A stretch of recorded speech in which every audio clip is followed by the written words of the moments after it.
जीवन को जीने को लेकर हम अक्सर दो रास्तों की बात करते हैं। एक है भोग का रास्ता, जहां हम सब कुछ पा लेना चाहते हैं, हम्म। और दूसरा है त्याग का, मतलब सब कुछ छोड़कर भाग जाने का रास्ता। बिल्कुल।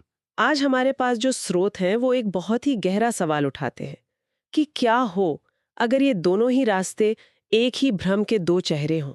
क्या कोई तीसरा रास्ता भी है? ये एक बहुत जरूरी सवाल है, क्योंकि हजारों सालों से हमारी जो आध्यात्मिक सोच रही है वो जीवन से भागने पर ही टिकी रही है। हाँ, मुक्ति का मतलब ही जीवन से छुटकारा पाना मान लिया गया है। बिल्कुल। लेकिन स्रोत कहते हैं कि ये जो नजरिया है ये जीवन के प्रति एक गहरी नासमझी से पैदा होता है। जो जीवन से भाग रहा है वो उसे उसे रूपांतरित करने की, बदलने की सबसे बड़ी संभावना खो देता है। हम्म। भागना कभी भी किसी भी चीज का समाधान नहीं हो सकता। तो आज की हमारी चर्चा इसी गुत्थी को सुलझाने पर रहेगी। हम इन स्रोतों की मदद से ये समझने की कोशिश करेंगे कि भोग और त्याग, ये दोनों रास्ते आखिर हमें एक ही जगह पर क्यों पहुंचा देते हैं। और सबसे जरूरी। हाँ, सबसे जरूरी, वो तीसरा रास्ता क्या है जिसे ये स्रोत भागने या भोगने का नहीं बल्कि जागने का मार्ग कहते हैं। हम्म। चलिए इस गहरी और शांत यात्रा में उतरते हैं। स्रोतों की शुरुआत ही एक ऐसी कहानी से होती है जो हमारे सोचने के तरीके को मतलब पूरी तरह हिला देती है। हाँ। एक पागल खाने में दो लोग थे। उनमें से एक व्यक्ति इसलिए पागल हो गया था क्योंकि वो एक युवती से प्रेम करता था, पर उसे पा नहीं सका। और मजे की बात यह है कि उसी पागल खाने में जो दूसरा व्यक्ति था वो इसलिए पागल हो गया था क्योंकि उसने उसी युवती से विवाह कर लिया था। ये तो कमाल की बात है। हाँ, ये पहली नजर में एक मजाक जैसा लगता है ना, लेकिन इसका इशारा बहुत गहरा है। ये दिखाती है कि पाने का सुख और ना पाने का दुख, दोनों का जो अंतिम परिणाम है वो एक हो सकता है। पागलपन। पागलपन। हम सोचते हैं कि सफलता और असफलता दो अलग अलग चीजें हैं, पर कई बार वे एक ही सिक्के के दो पहलू होते हैं। बिल्कुल, दिमाग को झकझोर देने वाली बात है ये। एक और ऐसी कहानी है, दो कैदियों की जिन्हें सुबह फांसी दी जानी थी। हम्म। उनमें से एक बड़ा पापी था। उसने जीवन में कई अपराध किए थे और वो रात भर रोता रहा, पछताता रहा कि उसने ये सब क्यों किया। और उसकी बगल की कोठरी में एक पुरोहित बंद था, एक संत पुरुष जिसने कभी कोई पाप नहीं किया था। अच्छा। और हैरानी की बात यह है कि वो भी रात भर रो रहा था। जब उस पापी ने उससे पूछा कि आप क्यों रो रहे हैं, आपने तो कोई पाप नहीं किया, तो उस पुरोहित ने कहा, मैं उन्हीं पापों के लिए रो रहा हूं जो मैं कर नहीं पाया। जीवन यूं ही बीत गया और मैं जीने से ही डरता रहा। यानी एक अपने किए पर पछता रहा है और दूसरा अपने न किए पर। दोनों ही पछताप में है। दोनों ही पछताप में हैं। तो ये कहानियां क्या बताने की कोशिश कर रही हैं? ये दोनों कहानियां जीवन के प्रति हमारे दो बुनियादी रवैयों को दिखाती हैं। एक है भोगी का, जो हर वासना में डूब जाना चाहता है, और दूसरा है त्यागी का, जो हर वासना से भाग जाना चाहता है। और स्रोत कहते हैं कि ये दोनों ही रास्ते अधूरे हैं और अंत में दुख ही लाते हैं। भोगी अपनी वासनाओं में जलता है और त्यागी उन्हीं वासनाओं के दमन में जलता है। आग दोनों तरफ है। हाँ। आग दोनों तरफ है, एक बाहर की एक भीतर की। तो चलिए पहले इस भोग के रास्ते को थोड़ा और गहराई से समझते हैं। ये तो हम सबका अनुभव है कि हम इच्छाओं के पीछे भागते हैं, चीजें पाते भी हैं, लेकिन वो भीतर का खालीपन कभी भरता क्यों नहीं? ऐसा क्यों है कि एक इच्छा पूरी होती है तो 10 नई इच्छाएं खड़ी हो जाती हैं? इसके लिए स्रोतों में एक सम्राट और एक भिक्षु की बड़ी सुंदर कथा है। एक सुबह एक सम्राट अपने महल के बाहर टहल रहा था, तभी एक भिक्षु भीख मांगता हुआ आया। अच्छा। सम्राट ने अपने अहंकार में कहा, मांगो, जो मांगना है, मैं तुम्हारी हर इच्छा पूरी करूंगा। भिक्षु ने अपना छोटा सा भिक्षा पात्र आगे किया और कहा, महाराज, बस इसे भर दीजिए। सम्राट तो हंस पड़ा होगा। उसने सोचा होगा कि इस छोटे से कटोरे को भरना कौन सी बड़ी बात है। बिल्कुल। उसने अपने वजीर को सोने की मोहरों से उसे भरने का आदेश दिया। और फिर? वजीर ने मोहरें डाली, पर पात्र खाली का खाली। अच्छा। फिर और मोहरें, हीरे जवाहरात, मतलब महल का सारा खजाना उस पात्र में डाल दिया गया। सुबह से शाम हो गई, सम्राट का खजाना खाली हो गया, लेकिन वो छोटा सा भिक्षा पात्र नहीं भरा। सम्राट उस भिक्षु के पैरों में गिर पड़ा और बोला, मुझसे भूल हुई, मुझे क्षमा करें, पर जाने से पहले बस इतना बता दीजिए कि इस पात्र में ऐसा क्या रहस्य है। और इस भिक्षु का जवाब क्या था? भिक्षा ने कहा, महाराज, इसमें कोई रहस्य नहीं है। ये पात्र एक इंसान की खोपड़ी से बना है।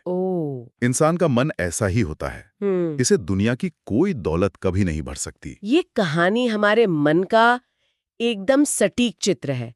मन एक ऐसी मांग है जो कभी पूरी नहीं होती। ये भिक्षा पात्र? आज के जमाने का क्रेडिट कार्ड या सोशल मीडिया का जो इन्फिनिट स्क्रॉल है, वैसा ही लगता है। हाँ, बिल्कुल। हम बस स्वाइप करते जाते हैं, स्क्रॉल करते जाते हैं, ये सोचकर कि अगली चीज, अगली पोस्ट, अगली खरीदारी हमें वो संतुष्टि देगी, पर वो कभी नहीं आती। कभी नहीं आती। भीतर का खालीपन वहीं का वहीं रहता है। आपने बिल्कुल सही पकड़ा। समस्या की जड़ यही है। स्रोत कहते हैं कि खालीपन हमारे भीतर है, ओके। और हम उसे भरने की कोशिश बाहर की चीजों से कर रहे हैं। मन भीतर है और भराव का सामान हम बाहर खोज रहे हैं। इन दोनों का कोई मेल हो ही नहीं सकता। ये ऐसा ही है जैसे प्यास आपको लगी हो और आप दीवार को पानी पिला रहे हो। सही बात है। या आपका घर खाली हो और आप पड़ोसी के घर में फर्नीचर भर रहे हो। ये कोशिश ही बेतुकी है। इसीलिए इस रास्ते पर सम्राट भी भिखारी ही रह जाते हैं। ठीक है, तो ये तो स्पष्ट है कि भोग का रास्ता एक मृग तृष्णा है, एक अंतहीन दौड़। लेकिन इसका जो स्वाभाविक विकल्प नजर आता है, त्याग का। हाँ, त्याग का, भागने का, जिसे हजारों सालों से महान बताया गया है। क्या स्रोतों के अनुसार वो रास्ता भी एक धोखा है? हाँ, और ये समझना थोड़ा और मुश्किल है, क्योंकि त्याग को बहुत महिमा मंडित किया गया है। सही बात है। स्रोत कहते हैं कि जो संसार से भागता है वो भी संसार में ही रहता है, बस उसका संसार से रिश्ता नकारात्मक हो जाता है। जैसे कोई मकान के बाहर खड़ा हो या कोई उसी मकान के बाहर शीर्षासन कर रहा हो। दोनों हैं तो मकान के बाहर ही, भीतर कोई नहीं पहुंचा। धन को पकड़ने वाला और धन को छोड़कर भागने वाला, दोनों का ध्यान धन पर ही टिका है। हाँ, ये तो है। एक के लिए वो आकर्षण है, दूसरे के लिए विकर्षण, पर केंद्र में धन ही है। इसे समझने के लिए क्या स्रोतों में कोई उदाहरण है? क्योंकि ये विचार थोड़ा उलझाने वाला है। हम तो यही सोचते हैं कि जो छोड़कर चला गया वो मुक्त हो गया। इसके लिए उर्वशी और 3 मुनियों की एक बहुत ही मनोवैज्ञानिक कथा है। देवलोक में उर्वशी का नृत्य हो रहा था। उसके सौंदर्य को देखकर एक मुनि को डर लगा कि कहीं उसका तप भंग ना हो जाए। उसने तुरंत अपनी आंखें बंद कर ली। एक स्वाभाविक प्रतिक्रिया। हाँ, पर हुआ क्या, जैसे ही उसने आंखें बंद की, उर्वशी की छवि उसके मन में और भी सुंदर और भी मोहक होकर नाचने लगी। अच्छा? बंद आंखों में कल्पना को पंख लग जाते हैं ना। यथार्थ तो सीमित होता है, पर कल्पना असीम हो सकती है। वो और भी ज्यादा परेशान हो गया। दूसरा मुनि इतना घबराया कि वो सभा छोड़कर ही भाग गया, लेकिन रास्ते भर उसकी वही सुंदर छवि उसके पीछे पीछे भागती रही। मतलब भागने से दूरी नहीं बढ़ी? नहीं, बल्कि मन में निकटता और बढ़ गई। और तीसरा मुनि, उसने क्या किया? तीसरा मुनि बस अपनी जगह पर बैठा रहा। आंखें खुली रखकर शांत भाव से बस देखता रहा। हाँ, ना आकर्षण दिखाया ना विकर्षण। जब उर्वशी उसके पास आई तो उसने कहा, देवी, मैंने सुना है तुम्हारा सौंदर्य अपार है। मैं तुम्हारे सौंदर्य की अंतिम गहराई देखना चाहता हूँ। अच्छा। अपने वस्त्र हटा दो, अपनी चमड़ी भी उतार दो। मैं हड्डियों के ढांचे तक तुम्हें देखना चाहता हूँ, ताकि सौंदर्य का पूरा सत्य मेरे सामने प्रकट हो जाए। ये तो बहुत ही अप्रत्याशित प्रतिक्रिया थी। बिल्कुल। इस साक्षी भाव के सामने, इस निर्भय निरीक्षण के सामने उर्वशी का सारा जादू टूट गया। उसका सम्मोहन उस व्यक्ति पर काम करता है जो या तो आकर्षित हो या डरे। जो बस देखता है, उसके सामने वह शक्तिहीन हो जाती है। हाँ, कहते हैं उर्वशी खुद शर्माकर भाग गई। तो ये कहानी दमन के मनोविज्ञान को खोलकर रख देती है। हाँ, कि जिस चीज से आप लड़ते हैं उसे आप ऊर्जा देते हैं, जिससे आप भागते हैं वो आपका पीछा करती है। आपकी बात समझ आ रही है, लेकिन यहाँ एक व्यवहारिक सवाल उठता है। समाज में रहने के लिए, एक व्यवस्थित जीवन जीने के लिए कुछ हद तक आत्मनियंत्रण या अनुशासन तो जरूरी है। बिल्कुल जरूरी है। आप हर आवेग पर प्रतिक्रिया तो नहीं कर सकते। तो फिर ये स्रोत, जिसे दमन कह रहे हैं और जिसे हम अनुशासन कहते हैं, उसमें क्या कोई रेखा है? बहुत अच्छा सवाल है। और ये फर्क बहुत सूक्ष्म है।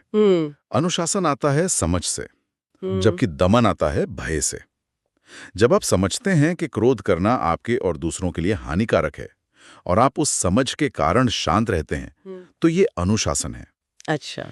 लेकिन जब आप क्रोध से डरकर उसे भीतर ही भीतर दबाते हैं, ये सोचकर कि क्रोध करना पाप है, तो ये दमन है। दबा हुआ क्रोध ज्वालामुखी की तरह भीतर इकट्ठा होता रहता है और किसी दिन गलत जगह पर गलत तरीके से फट पड़ता है। मतलब ये जो साधुओं को अप्सराएं सताती हैं, वे कहीं बाहर से नहीं आती? नहीं, वे उनकी ही दबाई हुई वासनाएं, जो किसी कमजोर क्षण में साकार होकर सामने खड़ी हो जाती हैं। तो न भोग का रास्ता काम करता है, न त्याग का। एक कुआं है तो दूसरा खाई। तो फिर तीसरा मार्ग क्या है? वो रास्ता कौन सा है जो इन दोनों से परे है? स्रोत उसे वीतराग का मार्ग कहते हैं। वितराग। हाँ, ये शब्द सुनने में थोड़ा भारी लग सकता है, लेकिन इसका अर्थ बहुत सरल है। राग और विराग दोनों से मुक्ति। यानी न आकर्षण न विकर्षण। बिल्कुल, बस जो जैसा है उसे वैसे ही देखने की कला। साक्षी बनना, निरीक्षण करना। साक्षी बनना या निरीक्षण करना, क्या हम इसे थोड़ा और सरल बना सकते हैं? इसका असल में मतलब क्या है? मान लीजिए किसी को बहुत तेज क्रोध आ रहा है। उस क्षण में साक्षी बनने का पहला कदम क्या होगा? इसका पहला कदम है क्रोध के साथ एक हो जाने से इनकार करना।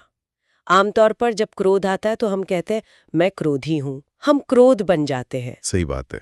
साक्षी भाव का अर्थ है ये देखना कि मेरे भीतर क्रोध की एक लहर उठी है, मैं उसे देख रहा हूं। आप क्रोध नहीं है, आप क्रोध को देखने वाले हैं। जैसे आकाश में बादल आते हैं और चले जाते हैं, हाँ। आकाश वहीं रहता है। वैसे ही आपके भीतर क्रोध, काम, लोभ के बादल आएंगे और जाएंगे। वाह। आपको बस आकाश की तरह स्थिर रहकर उन्हें देखना है। न उन्हें पकड़ना है, न उनसे भागना है, बस देखना है। ये सुनने में तो सरल है पर करने में शायद बहुत मुश्किल हो। शुरुआत में मुश्किल लग सकता है, लेकिन इसके लिए स्रोतों में एक बहुत ही सुंदर उपमा दी गई है, खाद की। खाद की? हाँ, गोबर की खाद में बहुत दुर्गंध होती है। अब आपके पास 3 रास्ते हैं। एक, आप उस खाद के ढेर में कूद जाएं और उसी में लिपट जाएं। ये भोगी का रास्ता है, जो वासनाओं की दुर्गंध में ही डूब जाता है। बिल्कुल। दूसरा रास्ता है कि आप उस दुर्गंध से डरकर नाक बंद करके वहां से भाग जाएं। ये त्यागी का रास्ता है। लेकिन जो खाद से भागता है वो उन फूलों से भी वंचित रह जाता है जो उस खाद से पैदा हो सकते थे। वो फूलों की सुगंध कभी नहीं जान पाएगा। और तीसरा रास्ता? जो जागने का मार्ग है। तीसरा रास्ता है माली का, चतुर्माली। न तो खाद में डूबता है, न उससे भागता है। वो उस खाद का उपयोग करता है। अच्छा। वो उसे उठाता है और अपने बगीचे में पौधों की जड़ों में डाल देता है, और कुछ ही समय में वही दुर्गंध फूलों में सुगंध बनकर प्रकट होती है। यही रूपांतरण है। मतलब जीवन की वासनाएं, क्रोध, काम, घृणा, ये सब खाद की तरह है? हाँ, ये कच्ची ऊर्जा है। निरीक्षण और साक्षी भाव उस ऊर्जा को रूपांतरित करने की प्रक्रिया है। तो आप ये कह रहे हैं कि क्रोध या काम अपने आप में बुरे नहीं है? ये तो हमारी पारंपरिक शिक्षा के बिल्कुल विपरीत है। स्रोत यही कहते हैं। वे कहते हैं कि ये सिर्फ ऊर्जा के रूप हैं। जिस व्यक्ति में क्रोध की ऊर्जा नहीं है, उसमें कोई तेज नहीं हो सकता, कोई संकल्प नहीं हो सकता। निरीक्षण से क्रोध की वही ऊर्जा रूपांतरित होकर तेज और करुणा बन जाती है। अच्छा। और जिसके भीतर काम की ऊर्जा नहीं है, उससे कोई सृजन नहीं हो सकता। ना कला, ना संगीत, ना ध्यान। निरीक्षण के द्वारा काम की वही ऊर्जा ऊर्ध्वगामी होकर ब्रह्मचर्य या सृजनात्मकता बन जाती है। तो ये ऊर्जा को नष्ट करना नहीं है? नहीं, बल्कि उसे एक ऊंचे आयाम पर ले जाना है।